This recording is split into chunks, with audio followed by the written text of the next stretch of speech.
आज तो supreme court ने एक झटके में नई वाली भारतीय जनता पार्टी की राजनीति के मूल आधार को ही हिला दिया। यूं कह लीजिए कि जड़ से उखाड़ा और चिलचिलाती धूप में फेंक दिया सूखने के लिए। आपने वो कहावत जरूर सुनी होगी, डूबते को तिनके का सहारा। लेकिन यकीन मानिए, आज सुप्रीम कोर्ट ने देश के हर एक राज्य और केंद्र शासित प्रदेश को जो निर्देश दिया है और जो बातें कही हैं, उसने भारतीय जनता पार्टी का आखिरी सहारा छीन लिया है। आखिरी सहारा छीन लिया है। इस पूरे मामले पर विस्तार से और बेहद आसान भाषा में बात करेंगे, बेहद गंभीरता से इसे सुनिएगा। इसके साथ ही इनके बारे में भी बहुत महत्वपूर्ण खबर सामने आई है, वो नहीं जो आपने सुन रखा है, कुछ ऐसा है जो शायद अभी तक आपने नहीं सुना है। एक तो यह है कि इन साहब ने जैसे ही मामले में एंट्री मारी, दिल्ली पुलिस का भाजपा सांसद बृजभूषण शरण सिंह के प्रति जो प्रेम था वो सुप्रीम कोर्ट के हथौड़े के सामने कमजोर पड़ गया। लेकिन इसके आगे जो हुआ है, इसके आगे जो बात है, वो ध्यान से सुनने और जानने वाली है। उसे भी विस्तार से आपके सामने रखेंगे और अगली खबर भी सुप्रीम कोर्ट से ही संबंधित है। मामला अतीक और अशरफ के हत्याकांड से जुड़ा हुआ है और सुप्रीम कोर्ट ने यूपी सरकार यानी योगी सरकार को यूं कह लीजिए कि क्लास की बेंच पर खड़ा कर दिया है और तगड़ी वाली क्लास लगा दी है। इन सभी मुद्दों पर एकदम आसान भाषा में चर्चा करूंगा, मगर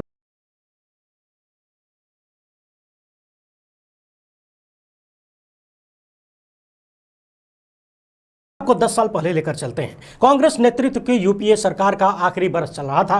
भारतीय जनता पार्टी की तरफ से नरेंद्र मोदी का नाम प्रधानमंत्री पद के लिए आगे किया जा रहा था। उस वक्त नरेंद्र मोदी को विकास पुरुष के रूप में प्रस्तुत किया गया।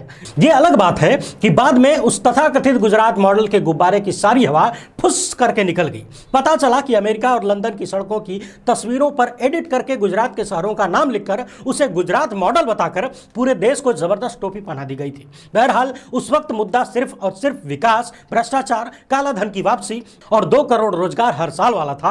15 लाख भी जोड़ लीजिए, नहीं तो आप नाराज हो जाएंगे। लेकिन जैसे ही केंद्र की सत्ता पर भारतीय जनता पार्टी काबिज हुई, यानी नरेंद्र मोदी के नेतृत्व में सरकार बनी, पूरे देश में ऐसा लगने लगा कि भारतीय जनता पार्टी का नैरेटिव ही चेंज होने लगा है। यानी कि खचिया भर भर के विकास के दावे, करोड़ों रोजगार और 15 लाख हर भारतीय के खाते में जैसे सारे दावों को ढकते हुए नफरती भाषण और नफरती बयानबाजी ने अपनी जगह बना ली।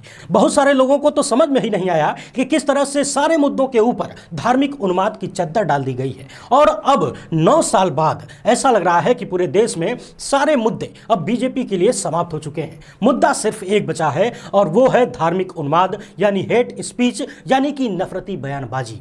और इस खेल में बीजेपी का गली छाप कार्यकर्ता हो या फिर शीर्ष का नेतृत्व, गृह मंत्री से लेकर प्रधानमंत्री तक, सब के सब नफरत के बाजार में खरीदार भी हैं और दुकानदार भी हैं। आप प्रधानमंत्री के कपड़ों से पहचान लेने वाले बयान को याद कर लीजिए, गृह मंत्री द्वारा शाहीन बाग में करंट पहुंचाने वाले बयान को याद कर लीजिए, केंद्रीय मंत्री अनुराग ठाकुर के गोली मारो फलानों को याद कर लीजिए, भाजपा सांसद प्रज्ञा सिंह को याद कर लीजिए, ये तो हाल ही में कर्नाटक में चाकू में धार तेज करवा रही थी, दिल्ली के भाजपा नेता प्रवेश वर्मा को याद कर लीजिए, कपिल मिश्रा को भी याद कर लीजिए, नहीं तो बुरा मान जाएंगे। यानी कि आप पूरे भारत में ढूंढ मारेंगे तो 10-20 घंटा तो उन नेताओं का नाम लेने में ही निकल जाएगा जिनका काम ही नफरती बयानबाजी करना है। और ये लोग ऐसा इसलिए कर पाते हैं, इसलिए करते हैं क्योंकि इन्हें मालूम है कि सैया है कोतवाल तो डर काहे का, और डर भी किससे होगा जब सैया खुद ही हमाम में कूद पड़े हैं, तो फिर काहे का डर।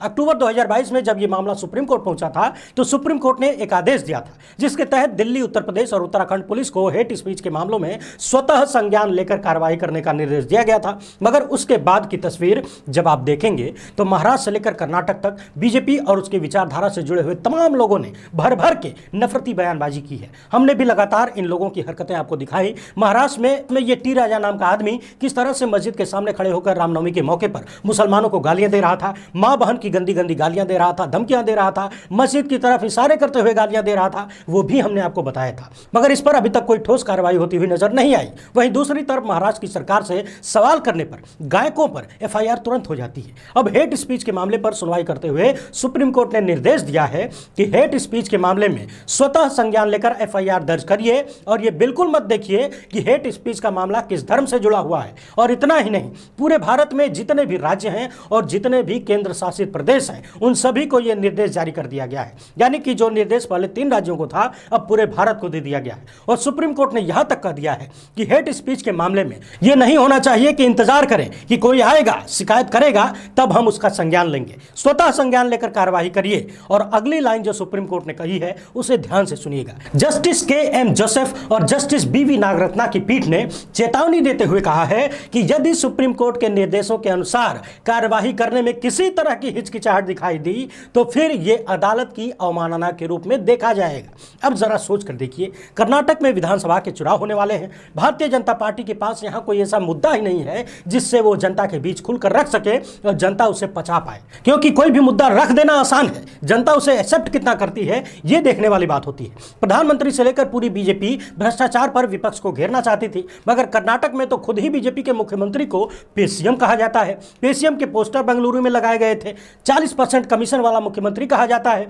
वहां के ठेकेदार ने खुद प्रधानमंत्री को पत्र लिखकर कहा कि भैया यदि 40% कमीशन हम मंत्री जी को देंगे तो फिर कमवा कैसे करेंगे। प्रधानमंत्री की तरफ से कोई जवाब नहीं आया। ठेकेदार ने मजबूरन आत्महत्या कर ली और उस आत्महत्या के लिए जिस मंत्री को जिम्मेदार ठहराया गया, जिस भाजपाई मंत्री को जिम्मेदार ठहराया गया, उसने इस्तीफा दे दिया, उससे इस्तीफा ले लिया गया, यानी सरकार से बाहर कर दिया गया।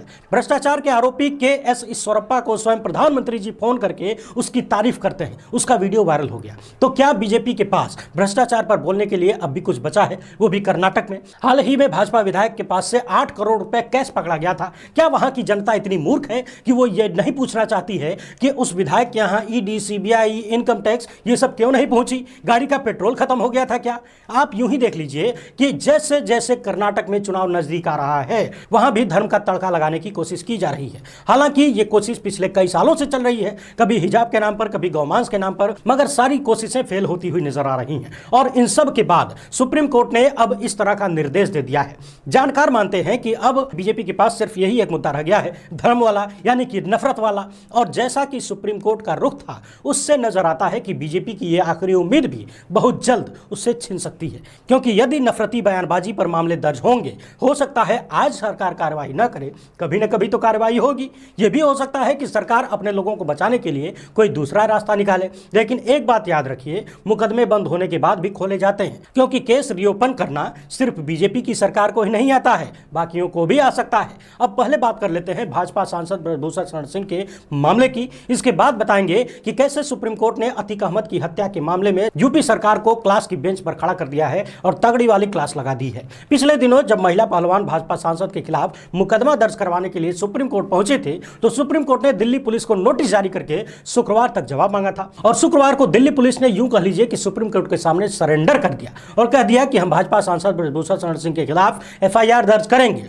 और इस मामले पर सुनवाई कर रहे थे चीफ जस्टिस ऑफ इंडिया यानी डीवाई चंद्रचूड़ साहब। तो सीजेआई और जस्टिस पीएस नरसिम्हा को बताया गया कि भाजपा सांसद के खिलाफ मामला दर्ज करेगी दिल्ली पुलिस। इसके बाद सरकार के वकील ने कहा कि अब इस मामले में कुछ नहीं बचा है। तभी सीनियर एडवोकेट कपिल सिब्बल ने महिलाओं की सुरक्षा की मांग रख दी और आगे कपिल सिब्बल ने जो कहा है उसे जरा ध्यान से सुनिएगा, क्योंकि कहा जाता है कि मुसीबत घेर के आई। सवाल यह है कि क्या यह मामला भाजपा के बाहुबली सांसद जिस पर 40 मुकदमे दर्ज हैं, क्या यह एक मामला और बहुत सारी मुसीबतें खड़ा कर सकता है? क्योंकि सुप्रीम कोर्ट में कपिल सिब्बल ने कहा है कि हम 2 आधारों को लेकर चिंतित हैं, नंबर 1 सुरक्षा और दूसरा ब्रजभूषण शरण सिंह के खिलाफ 40 मामले हैं। कपिल सिब्बल ने सुप्रीम कोर्ट से कहा है कि हम आपको पूरी सूची मुहैया कराएंगे। आगे यह भी कहा है कि एक नाबालिग लड़की जो यौन उत्पीड़न की कथित शिकार है उसको खतरे की आशंका है। चीफ जस्टिस ने दिल्ली पुलिस को निर्देश देते हुए कहा कि नाबालिग लड़की को खतरे का आकलन करिए और सुरक्षा प्रदान करिए। इसके साथ ही सुरक्षा प्रदान करने के बारे में आप हमें अवगत करा सकते हैं। इसके बाद चीफ जस्टिस ने इस मामले को अगले शुक्रवार के लिए सूचीबद्ध कर दिया है, यानी कि जो दिल्ली पुलिस पिछले कई महीनों से इन पहलवानों की गुहार नहीं सुन रही थी, सुप्रीम कोर्ट का एक नोटिस पहुंचते ही दिल्ली पुलिस लाइन पर आ गई और कह दिया कि हम मुकदमा दर्ज करेंगे। भाजपा सांसद के खिलाफ मामला भले ही दर्ज हो जाए, लेकिन इस घटना ने भारतीय जनता पार्टी की चाल, चरित्र और चेहरे को बेनकाब कर दिया है। सिद्ध कर दिया है कि व्यक्ति चाहे जितना बड़ा अपराधी हो, दुर्दांत अपराधी हो, उसके ऊपर बलात्कार का आरोप लग जाए, भ्रष्टाचार का आरोप लग जाए, व्यभिचार का आरोप लग जाए, भारतीय जनता पार्टी और उसके शीर्ष नेतृत्व को इन सारी चीजों से कोई फर्क नहीं पड़ता। बस बीजेपी के लिए वो आदमी मजबूत होना चाहिए, यानी कुर्सी दिलवाने वाला होना चाहिए। सोच कर देखिए ये सारी चीजें कितनी हास्यास्पद हैं। भ्रष्टाचार के आरोप में घिरने के बाद जो मंत्री इस्तीफा देता है,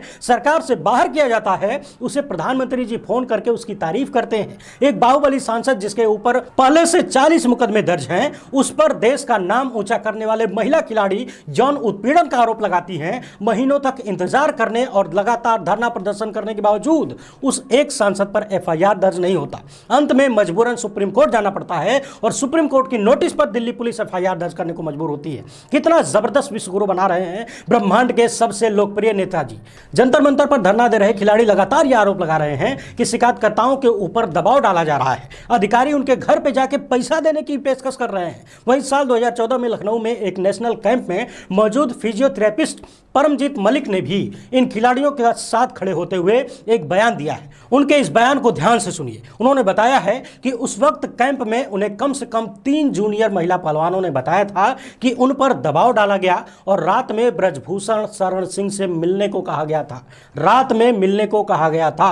उन्होंने यह भी बताया है कि जूनियर खिलाड़ी सीनियर खिलाड़ियों से मिलकर ये बातें बताते हुए रोया करती थी, लेकिन उस वक्त भी इस भाजपा सांसद पर कोई कार्रवाई नहीं हुई। यानी कि यदि महिला खिलाड़ियों के आरोपों को सच माना जाए तो भाजपा सांसद बहुत पुराने वाले खिलाड़ी हैं। हालांकि एक सच ये भी है कि हर पाप का अंत होता है, लेकिन शायद अभी यह कह देना जल्दबाजी होगी। पिछले दिनों सोशल मीडिया पर एक रील बड़ा वायरल हो रहा था, मेरा कुत्ता कुत्ता तेरा कुत्ता टॉमी। इसी तरह के आरोप उत्तर प्रदेश की रामराज्य वाली सरकार पर पिछले 6 सालों से लगातार लग रहे हैं। चारों तरफ से यह आरोप लगता है कि यूपी की योगी सरकार एक जाति विशेष के माफियाओं को छोड़कर विपक्षी दलों से संबंधित माफियाओं और विशेष धर्म के माफियाओं पर जबरदस्त कार्रवाई कर रही है। बुलडोजर से लेकर एनकाउंटर तक कार्यक्रम जारी है। गाड़ी पलटने से लेकर अस्पताल में पुलिस कस्टडी में हत्या तक रामराज्य की परिभाषा बन चुकी है। दुनिया के इतिहास में शायद यह पहली बार हुआ होगा कि कानून व्यवस्था के जबरदस्त असफलता पर कोई सरकार अपनी पीठ थपथपाती हो और नेताजी लोग खुद की वाहवाही कर रहे हो। साल 2017 से अब तक उत्तर प्रदेश में हुए 183 एनकाउंटर की जांच सुप्रीम कोर्ट के रिटायर्ड जज की निगरानी में एक्सपर्ट कमेटी से कराए जाने की मांग सुप्रीम कोर्ट से की गई है। इसमें कानपुर वाले विकास दुबे से लेकर अतीक अहमद की हत्या तक की जांच की मांग की गई है। कोर्ट ने यूपी सरकार द्वारा जांच में अब तक उठाए गए कदमों पर हलफनामा मांग लिया है। अन्य कई तरह के एनकाउंटर की जांच के बारे में भी जानकारी मांगी है। विकास दुबे के मामले में जो जांच आयोग गठित हुआ था उसके रिपोर्ट भी सुप्रीम कोर्ट ने मंगवा ली है, जिसमें यूपी पुलिस को विकास दुबे के एनकाउंटर मामले में क्लीन चिट दे दी गई थी। सुनवाई के दौरान यूपी सरकार से यह पूछा गया कि हत्यारों को यह जानकारी कैसे मिली कि अतीक और अशरफ को अस्पताल ले जाया जा रहा है। सुप्रीम कोर्ट ने यह भी पूछ लिया कि अतीक और अशरफ को अस्पताल में सीधे एम्बुलेंस से क्यों नहीं ले गई पुलिस, परेड करवाने की क्या जरूरत थी। इस पर वकील ने कहा कि दूरी बहुत कम थी, इसलिए पैदल ले जाया गया। फिर कोर्ट ने कहा कि आपके पास जो भी सामग्री है वो यहां रख दीजिए, हम इस पर गौर करेंगे। आगे इस मामले को 3 सप्ताह के बाद के लिए सूचीबद्ध कर लिया गया है। अतीक अहमद हत्याकांड के बाद जनता के बीच एक सवाल पैदा हो गया है और ज्यादातर लोग ये कहने लगे हैं कि माना कि वो अपराधी था, गुंडा था, मवाली था, माफिया था, मगर पुलिस कस्टडी में कैसे किसी की हत्या हो सकती है।